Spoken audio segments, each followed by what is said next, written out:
All right, so I'm here interviewing Peter. Peter, would you like to spell your name for the interview?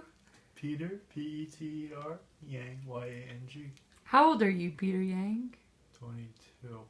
Okay, cool. So, can you tell me a little bit more about your experience as a person? Just where you were born, school, where you grew up, etc. I was born in Chicago, and then when I was 4, I moved to China and went to elementary school there until I was 4th grade. And then came back and went to Pittsburgh. Then I moved to Atlanta, and now I'm here in Georgia. Wow. So how long were you in China again? 4-5 years. Do you remember any of it? Yeah, a lot of it. Okay, can you tell me about, like where you lived, your community, your school? Lived in Beijing, and then went to elementary school there, and then it was pretty fun. It was pretty fun. Yeah. Every morning we had to do exercises too.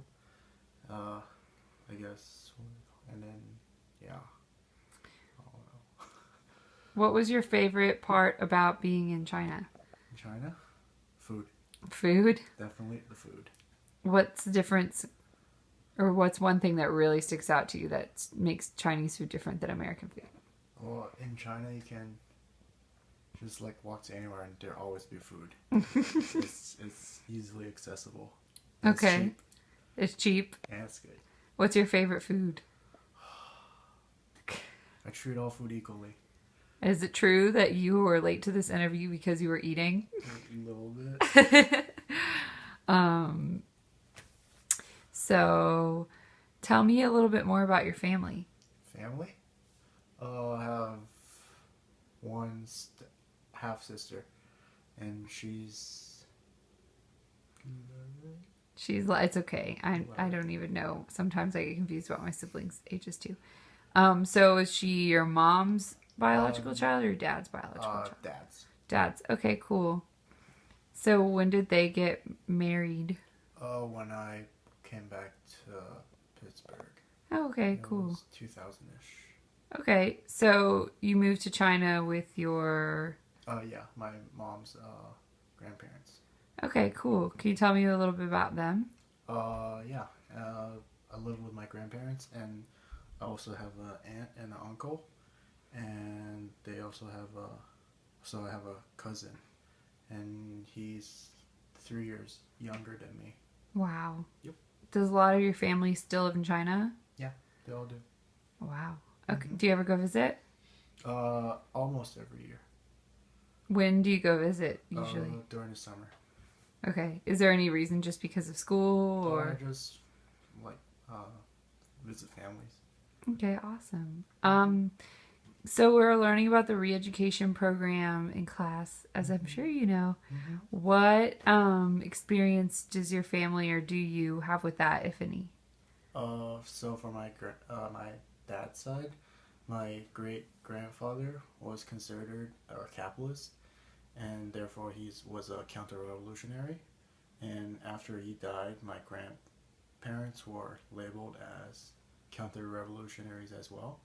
And so they were sent to the village, and as a result my dad had to stay in the village for 10 years, and they were not allowed to have jobs, so they had to find their own place to stay and farm. And my dad went to school. Well, he was fortunate enough to go to school because my grandfather found a job in a neighboring village where they were, I guess, more liberal about I guess, not as strict. You good? Mm-hmm. Okay, so my grandfather got a job in a neighboring village, and they were less strict about their hiring process, so they didn't really dig too deep about his background, and he was able to work as a repairman to fix diesel engines. And later on, my dad was able to go to college and move to America to study. And now here I am. Awesome. Okay, so is why was your grandfather labeled a capitalist? Is there any particular reason you know? My great grandfather owned a diesel engine factory, and it was passed down to my grandfather because he was the eldest out of the 10 children or siblings, and as a result, he was the only one that was sent to the villages, and none other siblings were, I guess, affected. Well, that's interesting. But you said that the rest of your like dad's direct family got sent as well. No, they were able to stay in the city and live as regular people. And my grandfather actually tried to send my dad back to the city to live with one of the siblings or any of the siblings, but no one wanted to be affiliated with the, I guess, the counter-revolutionaries. So. I guess what I'm getting at though is it's harder to disassociate. It's easier to disassociate between siblings, but harder between like sons, daughters, grandfathers, etc. Does that make sense? Okay. So is that true? I guess, but it might be different for other families. Do they usually... So tell me a little bit about the political aspects of China during your grandfather's time. Where more my grandparents, when they had to go to a different city, they have to request permission from the government before they can do anything. And my dad got pretty lucky because as a counter-revolutionary, he wasn't allowed to attend college. But the year he was set to graduate, they allowed him. It was the year they started to elect everyone to take the college placement exams.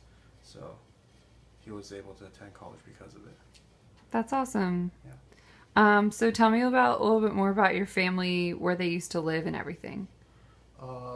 Forgot the exact place, but it was near Shanghai. It's about an hour or two drive. And apparently my great-grandparents, the house they owned used to have a moat. Wow. Yeah. It was a castle-like. And now, and the factory is still there, but it changed name and belongs to government. And my great-grandparents were supposed to get reparations, but since my great-grandparents died, we weren't able to receive anything from the government, so... This is because your grandfather was put into the camps because he was labeled as a capitalist, right? Yes. Well, it was because my great-grandfather was a capitalist, and then as a result... And that's because he owned a business, right? What business? A diesel engine factory. Diesel engine factory. Awesome. So, do you plan to study engineering? Mm-mm. Nope. Nope. What are you studying? Studying statistics and risk management. Oh, that's awesome. Okay. So, is anybody else in your family talk about re-education in China? Not really. It's out of habit that like not a lot of people talk about politics in China. Yeah. Yeah. Do you think things have really changed around China? Mm-hmm. In what ways? It's not as strict as before. You have more freedom in China than before, even more than when I was in elementary school there. Like, we had to, I don't know, we weren't allowed to, like, say some stuff, but now we can openly discuss anything on the internet, and, yeah. What were you not allowed to say? Are you allowed to say it now? You're in America, yeah. but I don't want to get you in trouble. like in China, we're technically, like, just obey everything when we're in school, like, listen to the teacher and their instructions. But now, like, you can have open arguments or discussions with teachers about any part of history. What types of things? Is there anything in particular that teachers would say that they would teach you that sticks out, or just in general you were told not to disagree with your teachers? It's like they just like sometimes skip around stuff, I guess. Like parts of history, like if you talk about like protests or you only talk about like the positive aspects of the history. Okay, of China or just every history? Or history, and same as like TV shows. and like the party is always portrayed as the good people, the Communist Party, and then everyone else is always portrayed as the bad. But now, they've taken a lot more liberal stance. Like movies making fun of the Communist Party are even out in theaters now, and it's like the government allows it. So now it's not as bad as before. Where does your mom live? Beijing. Okay. So you see her once a year? No. She passed away. I'm so sorry. It's fine. Okay.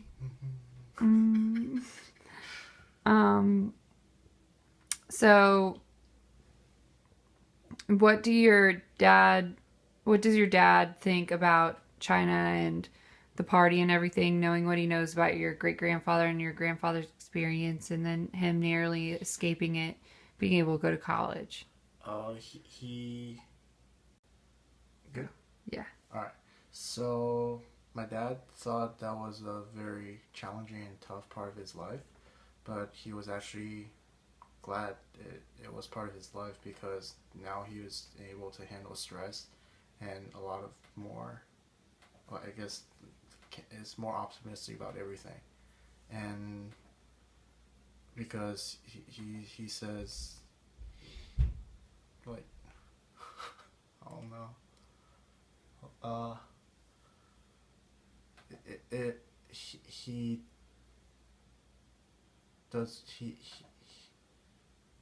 it's unfortunate that it happened to him, but I assume he wouldn't want to change it if it happened again. What specifically do you mean happened to him? Just that he... going to the villages. How long was he there? 10 years. Wow. Yeah. He said he has some pretty happy memories there. That's good. Yeah. So how old was he when he went? In 6, 7-ish. Okay. And then he stayed until he was about 17 around college? Yeah. That's awesome. And now you're in college, helping me out with this interview. Thank you so much, Peter. Is there anything else you want to say to your viewers? No. All right. Oh, thank you so much. I know that you sacrificed a lot of time.